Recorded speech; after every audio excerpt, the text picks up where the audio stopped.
Sarah Chen had always dreamed of owning a Tesla. As a software engineer who valued innovation, she'd saved for years to afford the sleek electric vehicle.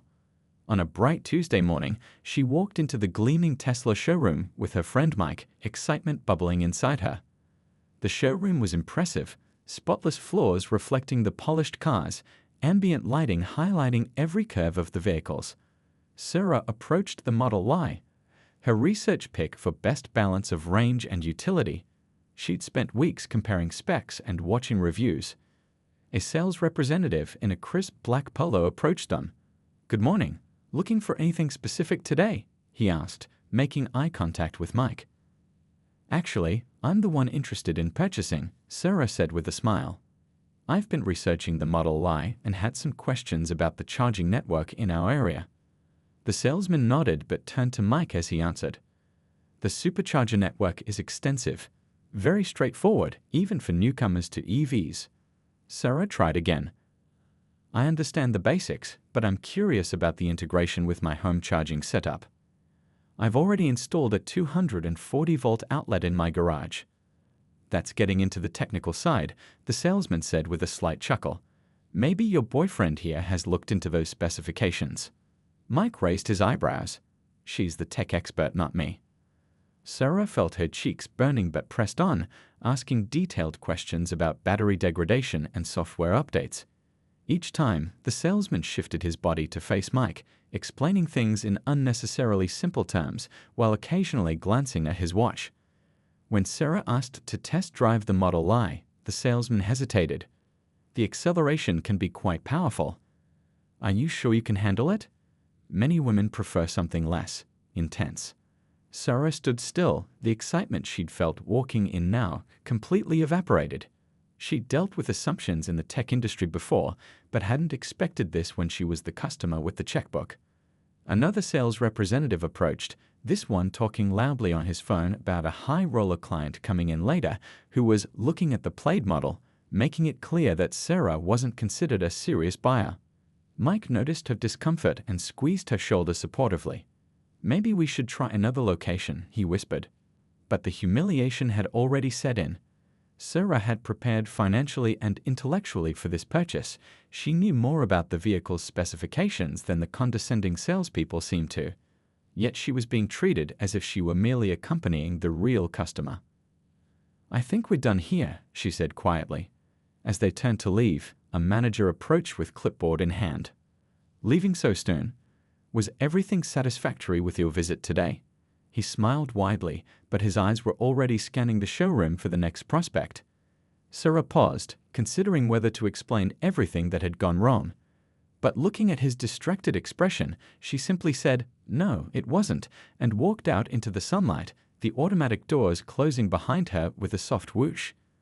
In her car, hands gripping the steering wheel, she felt a mix of anger and disappointment. What should have been an exciting milestone had turned into another reminder of how women were often seen in technical spaces. "I'm sorry that happened," Mike said. "That was hard to watch." Sarah nodded, then pulled out her phone. It shouldn't happen to anyone else. She opened her social media app and began typing, not yet knowing that her detailed account of this experience would soon reach far beyond her own followers and eventually to the desk of Elon Musk himself. Sarah couldn't sleep that night. The excitement she'd felt about finally buying her dream car had been crushed by the humiliating experience at the Tesla showroom. As she lay in bed scrolling through her phone, she decided to write about what happened. "Never thought my first Tesla experience would be so disappointing," she typed, then detailed everything. The salespeople ignoring her questions, speaking only to Mike, the condescending remarks about whether she could handle the car's power. She ended with, "Do better, Tesla. Women buy cars too." She hit post and put her phone down, not expecting much. By morning, her notification count had exploded. "The exact same thing happened to me last month. I brought my husband along after they wouldn't take me seriously alone. Thank you for speaking up. I thought it was just me." Sarah read comment after comment while getting ready for work. Her post was being shared widely, with hundreds of women adding their own stories. Several tech journalists had messaged her asking for interviews. "Mike, are you seeing this? she texted, sending a screenshot of her post's rapidly climbing share count. "Whoa," he responded, "you hit a nerve." By lunchtime, her story had been picked up by 3 major tech blogs. By dinner, it was on the evening news. Her phone wouldn't stop buzzing with notifications and messages from women thanking her for speaking out. "We've all felt this, but nobody was listening," one woman wrote. "They're listening now." A reporter from a national news outlet called. "This seems to have struck a chord," she said. "Would you be willing to talk about your experience on camera?" Sarah hesitated. She hadn't expected this level of attention. She worked in tech. She knew how vicious online backlash could be. But thinking about all the messages she'd received, she agreed. The news segment aired the next evening. It wasn't just about Sarah anymore. The reporter had gathered stories from dozens of women who'd faced similar treatment at car dealerships across the country, not just Tesla. Industry experts weighed in on the long-standing problem of gender bias in automotive retail. Car salespeople lose an estimated $200 million annually by ignoring or patronizing women customers, one expert explained. Yet the problem persists. The day after the segment aired, Tesla's corporate communications team released a statement. "At Tesla, we pride ourselves on innovation and inclusion. The reported incident does not reflect our company values. We are investigating this isolated occurrence." Sarah read the statement on her lunch break and felt her blood boil. Isolated occurrence. There are literally hundreds of women saying it happened to them too, she muttered. She posted a screenshot of Tesla's statement alongside a college of comments from other women sharing similar experiences. "Not isolated. Systemic. Do better," she wrote. Her response gained even more traction than her original post. #DoingBetterTesla started trending. Former Tesla employees began sharing stories about internal culture issues. The conversation was growing beyond just Sarah's experience. Her phone rang, an unknown number. She almost declined it but answered at the last second. "Is this Sarah Chen?" a woman's voice asked. "Yes, speaking." "This is Linda from Elon Musk's office. Mr. Musk has personally reviewed your experience and would like to speak with you directly. Are you available for a call tomorrow morning?" Sarah nearly dropped her phone. "Elon Musk wants to talk to me," she asked, sure she'd misheard. "Yes, he takes customer experiences very seriously, especially ones that have received this level of public attention." Sarah looked at her calendar. She had meetings scheduled, but this wasn't something she could pass up. "I'm available," she said. "Excellent. We'll call you at 9 a.m. And Ms. Chen?" "Mr. Musk mentioned that he appreciates people who speak truth to power. I think you've made quite an impression." After hanging up, Sarah sat in stunned silence. When she'd walked into that showroom, all she'd wanted was to buy a car. Now she was scheduled to speak with one of the world's most powerful CEOs. She looked at the latest comments on her post. Thousands of women were counting on her to represent their experiences too. The pressure was enormous, but so was the opportunity to create real change. Sarah took a deep breath and began making notes about exactly what she wanted to say to Elon Musk. Sarah's story spread like wildfire across the internet. What had started as a personal social media post had transformed into a full-blown movement.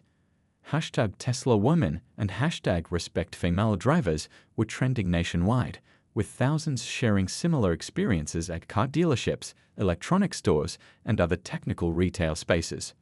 News outlets picked up the story with headlines like "Tesla's Woman Problem" and "Electric Dreams Crushed," when car salesmen won't sell to women. Morning talk shows debated whether this was unique to Tesla or indicative of the broader automotive industry. Several hosts invited Sarah to appear, but she declined most requests, overwhelmed by the sudden attention.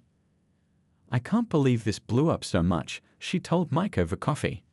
"I've gotten messages from women in Germany, Japan, Australia, all saying the same thing happened to them." "You've touched on something universal," Mike replied, scrolling through the latest news coverage on his phone.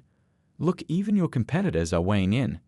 He showed her a statement from the CEO of a rival electric vehicle company. "We're committed to treating all customers with equal respect regardless of gender." What happened at Tesla is unacceptable in today's market. Sarah's inbox was flooded with messages, some supportive, others accusatory. There were job offers from tech companies wanting to showcase their inclusive culture, speaking requests from women's conferences, and unfortunately, a fair share of trolls claiming she was exaggerating for attention. "I never wanted to become the face of anything," she sighed. "I just wanted to buy a car without being talked down to." Her phone pinged with a text from an unknown number. "Preparing for tomorrow's call with EM. He's taking this very seriously. Linda." Sarah's stomach flooded with nerves. The call with Elon Musk was actually happening. That evening, a prominent tech podcast released an episode featuring interviews with current and former Tesla employees. A former showroom manager admitted, "There was an unwritten assumption that men were the decision-makers on big purchases. We never explicitly trained this, but the culture rewarded salespeople who focused on male customers." A current salesperson, speaking anonymously, added, "Commission structures and sales tactics weren't designed with gender bias in mind, but they certainly perpetuated it. The metrics reward quick sales, not taking time with customers who ask detailed questions." The podcast rocketed to #1 on the charts, further fueling public interest in Sarah's story. Her parents called, concerned about the attention she was receiving. "We're proud of you for standing up," her mother said, "but are you okay? This is a lot for anyone to handle." "I'm managing," Sarah answered, though truthfully she felt overwhelmed. Her simple act of speaking up had unleashed something much bigger than herself. That night, industry analysts on financial news networks discussed the potential impact on Tesla's stock. One analyst pointed out, "Women influence 85% of car buying decisions in America. This is not just a PR problem, it's potentially a serious business problem for Tesla." Another countered, "Musk has weathered bigger storms. He'll tweet something outrageous, and everyone will forget about this by next week."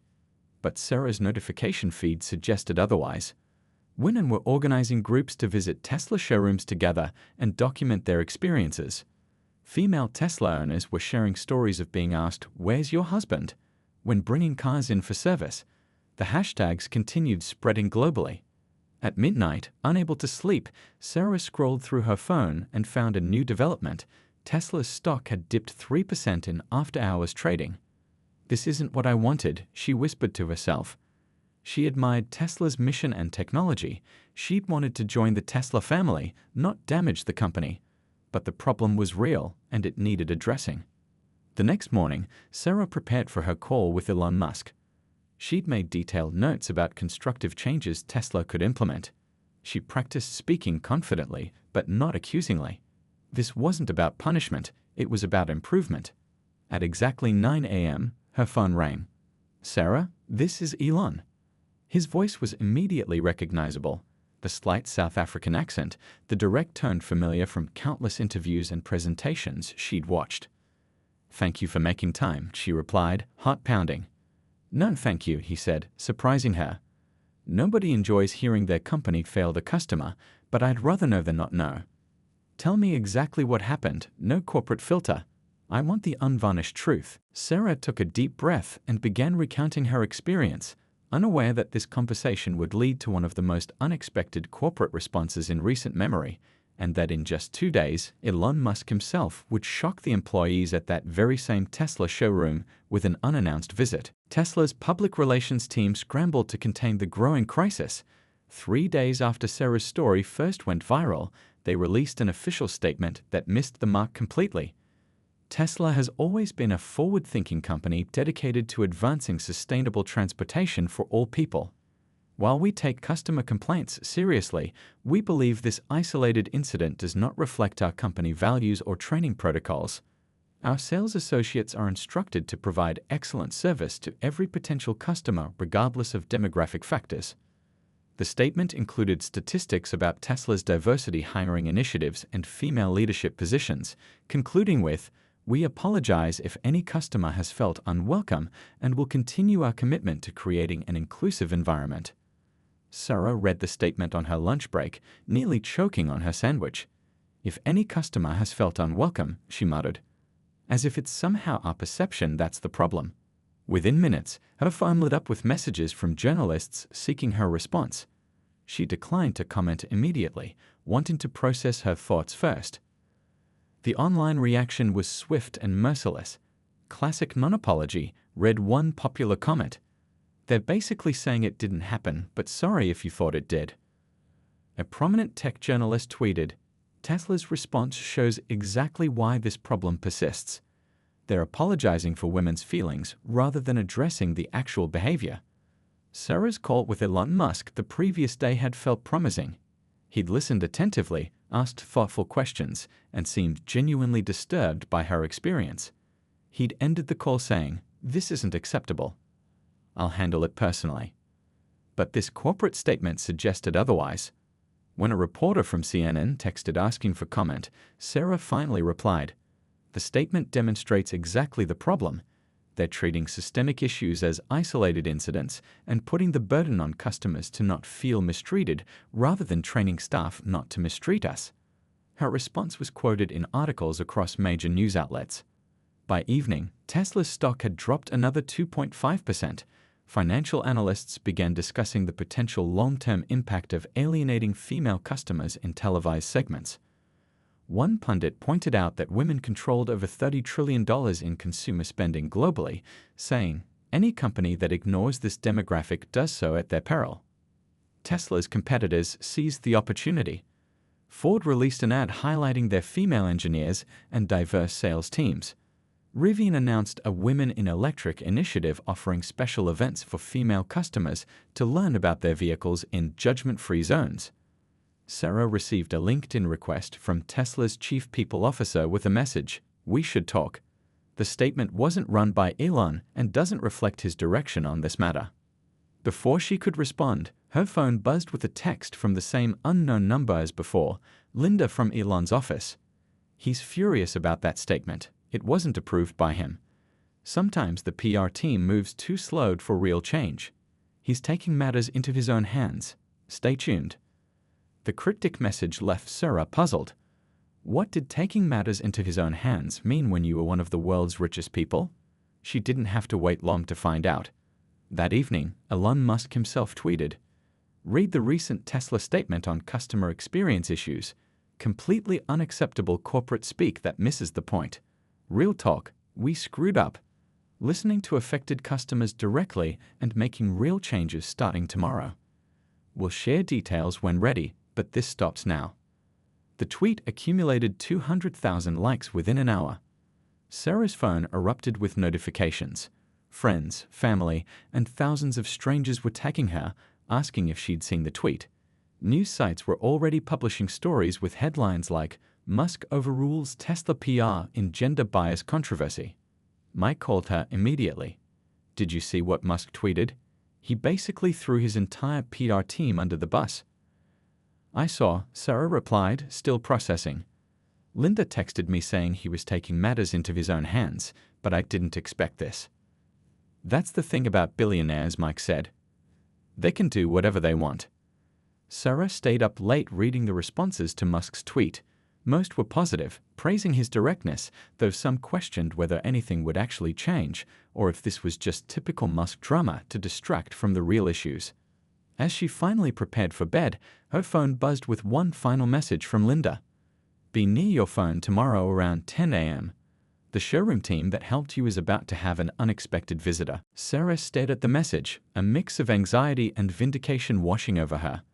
Whatever Elon Musk was planning, it seemed the Tesla showroom that had humiliated her was about to experience some serious consequences. She set her alarm, wondering what exactly tomorrow would bring. Sarah woke up earlier than usual, too anxious to sleep. The cryptic message from Linda kept replaying in her mind.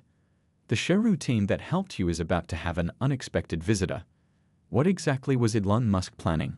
She checked social media over breakfast. The conversation around her experience had evolved into something bigger, a nationwide discussion about how women were treated when making major purchases. Marketing experts were weighing in about the missed opportunities when businesses alienate female customers. The hashtag Tesla Woman Boycott was gaining momentum. At 9:30, a phone rang, Linda again. "Good morning, Sarah. I wanted to give you a heads up about what's happening today," she said. "Elon is on his way to the showroom where you had your experience. He's going incognito first to observe how they interact with customers, then he's going to reveal himself." Sarah nearly dropped her coffee. He's actually going there himself. Today? Yes. He cancelled 3 executive meetings to do this. He said, and I quote, "I can't fix what I don't understand, and I won't understand until I see it firsthand." Wow, Sarah breathed. That's unexpected. That's Elon, Linda replied matter-of-factly. When he decides something needs fixing, he doesn't delegate. I thought you might want to know since this all started with you. After hanging up, Sarah paced her apartment. Part of her felt satisfied that her complaint had been taken seriously at the highest level. Another part felt anxious for the salespeople who might lose their jobs. She hadn't wanted to ruin careers, just change behaviors. At 10:15, her phone buzzed with a news alert. Tesla CEO spotted at downtown showroom after gender bias controversy. Someone had recognized him despite his attempt to go unnoticed. Soon, social media was flooded with eyewitness accounts from customers who happened to be at the showroom. Elon Musk just walked into Tesla downtown wearing a baseball cap and sunglasses. Staff didn't recognize him at first. He was watching how they interacted with customers for like 20 minutes before taking off his cap. You should have seen their faces. Sarah refreshed her feeds constantly. Videos started appearing, shaky phone footage showing Musk removing his cap and sunglasses, the shocked expressions of staff members.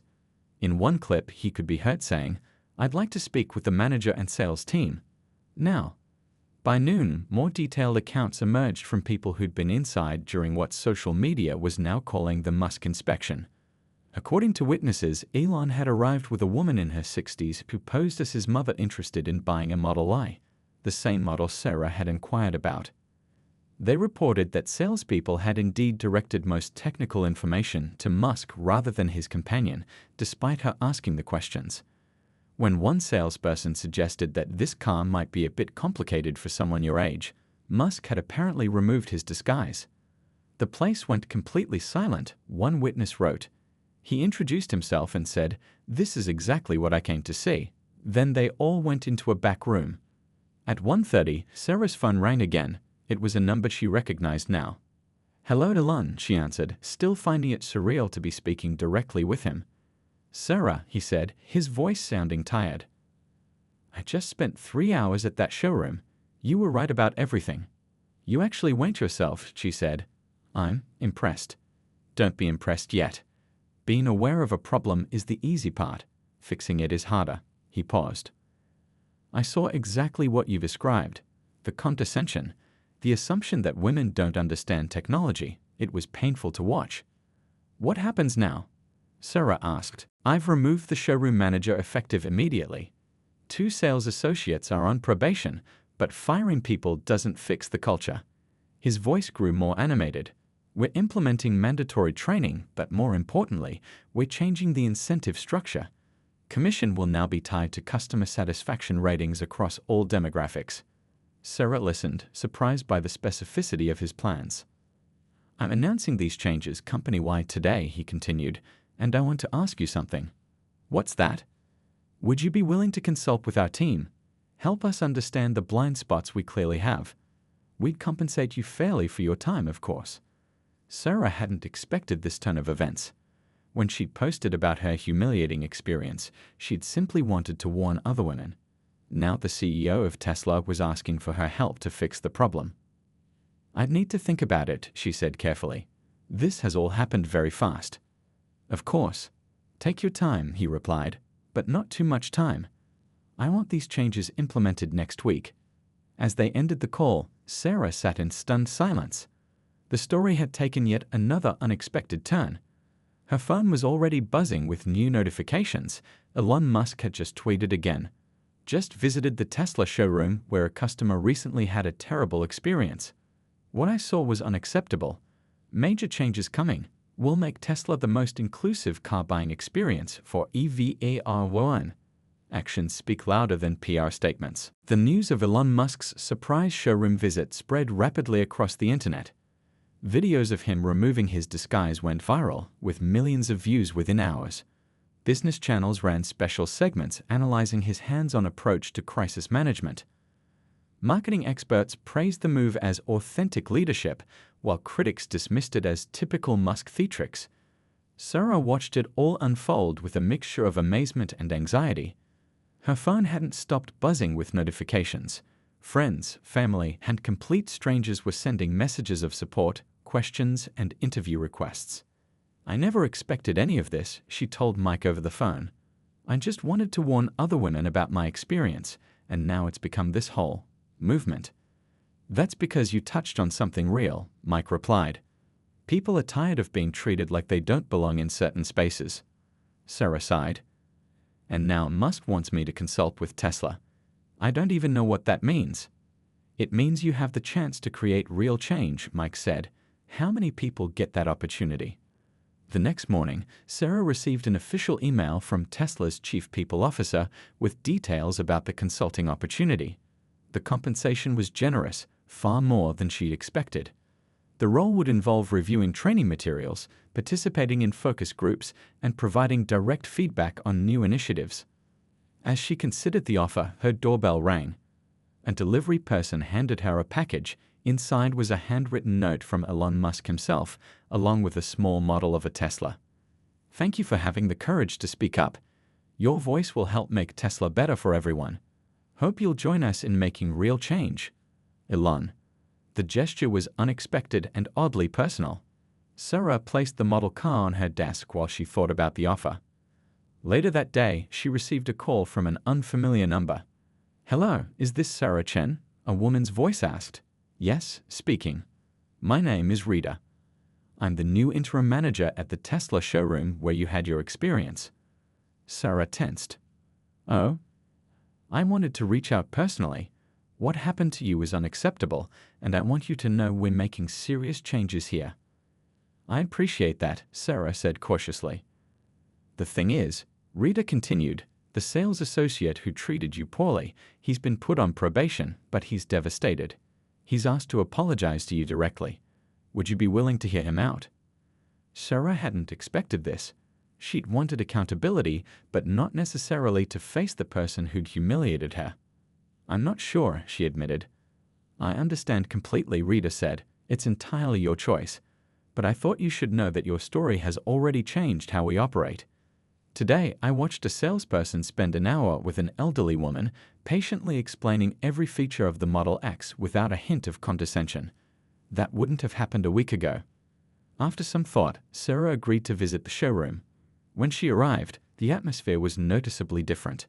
Rita greeted her warmly and led her to a private meeting room where a visibly nervous young man waited. "Ms. Chen," he began, his voice shaky. "I'm Chris. I was the sales associate who helped you last week." He couldn't quite meet her eyes. "I want to apologize for how I treated you. There's no excuse." Sarah studied him. He seemed genuinely remorseful. "What made you act that way?" she asked directly. Chris rubbed his hands together anxiously. "Honestly, it was how I was taught. Not explicitly, but the top salespeople all focused on men. They'd say things like, 'Make sure you're talking to the decision maker,' and we all knew what that meant." He paused. "But that doesn't make it right. I should have questioned it." That conversation lasted nearly an hour. Chris explained how Musk's visit had been a shock to everyone, how the CEO had gathered the entire staff and played recordings of interactions with female customers that made many employees cringe with recognition. "He told us, 'This ends today,'" Chris recounted. "Then he fired our manager on the spot and said anyone who couldn't treat all customers with equal respect should resign immediately." As Sarah prepared to leave, Rita handed her a folder. "These are the new training materials we're developing. We'd value your input if you're willing to review them." Walking through the showroom, Sarah noticed subtle changes already in place. New signage highlighting women engineers who designed key Tesla features. Sales associates giving detailed technical explanations to female customers. A more diverse staff than she remembered from her previous visit. Outside, a news crew spotted her. "Ms. Chen, are you here to meet with Elon Musk again?" A reporter called out. Sarah shook her head. "No, I'm here to help make sure what happened to me doesn't happen to anyone else." As she drove home, Sarah reflected on the strange journey her simple social media post had triggered. What began as a warning to other women had evolved into something with real impact. Whether Musk's changes would last remained to be seen, but something had definitely shifted. Her phone buzzed with a text from Linda. Elon wants to know if you've decided about the consulting role. He's planning some major announcements tomorrow. Sarah smiled. She'd already made her decision. 1 month after Sarah's humiliating experience at the Tesla showroom, she stood backstage at Tesla's headquarters in Austin, nervously adjusting her blazer. The auditorium was packed with employees, journalists, and industry representatives for what Tesla was calling a cultural reset announcement. 5 minutes, Ms. Chen, a staff member, informed her. Mr. Musk would like you center stage for the second part of the presentation. Sarah nodded, still finding it surreal that her social media post had led to this moment. The past few weeks had been a whirlwind of activity. She'd accepted the consulting role with Tesla, working 3 days a week while maintaining her software engineering job. Her input had shaped new training materials, sales protocols, and customer feedback systems. On stage, Elon Musk began his presentation. A month ago, Tesla faced a moment of truth, he said bluntly. A customer experienced treatment that was completely unacceptable. When I personally investigated, I found it wasn't an isolated incident, but a cultural blind spot throughout our sales organization. Screens around the auditorium displayed data from Tesla's internal audit. Female customers had consistently lower satisfaction scores, spent 45% longer waiting to be helped at showrooms, and were given test drives at half the rate of male customers.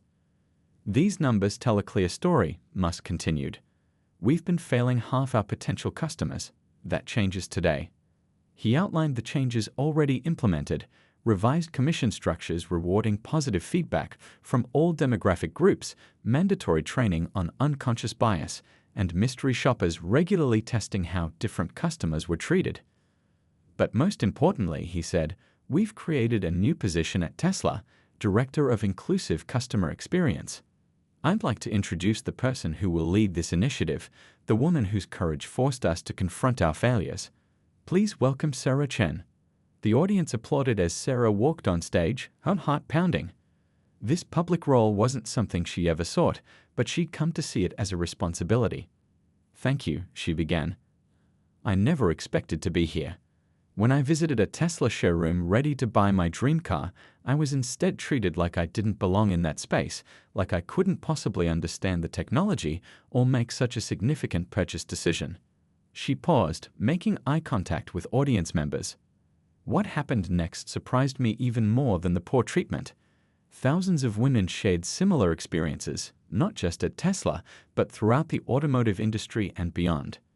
It revealed a problem much bigger than one showroom or one company. Sarah outlined the new initiatives she would oversee. A customer advocacy program allowing buyers to report experiences in real time.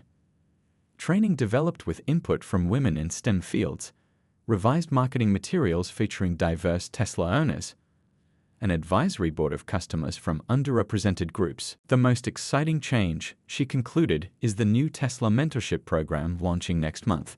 Female Tesla owners will volunteer to accompany first-time female buyers to showrooms, sharing their experience and knowledge. This peer support system will help change the culture from both sides of the sales counter. The announcement received widespread media coverage. Tesla's stock, which had initially dropped after Sarah's story went viral, rebounded to reach new highs. Industry analysts credited the company's transparent response and concrete actions for turning a potential crisis into positive momentum. Other auto manufacturers scrambled to review their own sales practices. 2 major competitors announced similar training initiatives within weeks. A prominent industry publication ran a cover story titled The Sarah Chen Effect: How One Customer Changed Car Buying Forever. For Sarah, the most meaningful outcomes were the messages she received daily from women sharing positive experiences at Tesla showrooms. The same location where I was ignored last year just spent 2 hours answering all my questions, one woman wrote. They even introduced me to their female service technician who explained the maintenance schedule. I felt valued as a customer for the first time. 3 months after her original showroom visit, Sarah finally purchased her Tesla from the same location where she'd been humiliated.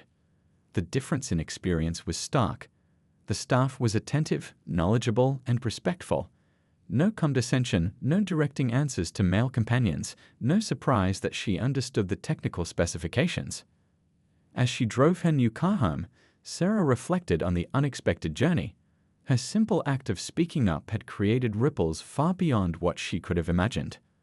One woman's humiliating experience had transformed into meaningful change for countless others. That evening, she received an email from a teenage girl who'd attended the announcement with her school's STEM club. "Watching you on that stage showed me that my voice matters. When something isn't right, speaking up can actually change things. Thank you for showing me that one person really can make a difference." Sarah smiled as she read it. In the end, that was the most important outcome of all.